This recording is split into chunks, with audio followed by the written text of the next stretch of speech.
So when you sit like this. Kneel. We call it kneeling in Uganda. So you have to kneel like that. To kneel, and I could not kneel. This leg had pain for a long time. Not very long, but it was long. It was in months. I could not sit like this because of this leg. There was a vein inside or a tissue. That could be a tissue. Like this. So when I could sit down back like this, I could feel the pain. I thank God that But you now, prayed for me. now it's okay. Very okay. Jesus, thank you so much for helping Mama Jackie. I know. Cough, You know, long time cough. that one, no. That one you can't even say it. I don't know whether she knew of that. You know the cough? The itch.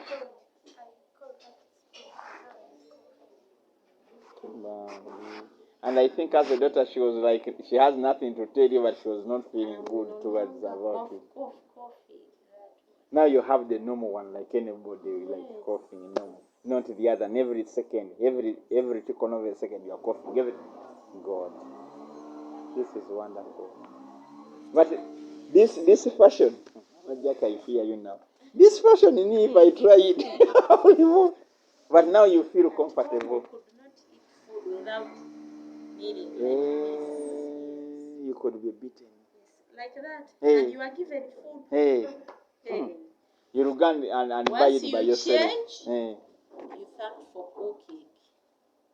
They take away the food. Yes. Hey, parents. And that was our discipline.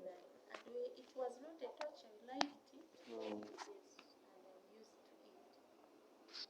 That's what I always tell them, to eat while kneeling, and they don't. They don't want to do. But Mama Jackie, God has been so good to you. You know what I can say? The God who started that good work is even going to do other things that you have not yet got in your life. You know, He does things in a process. God does not jump you from primary to the university. He jumps you from primary to secondary school up to you reach university. But honestly speaking, there is a time God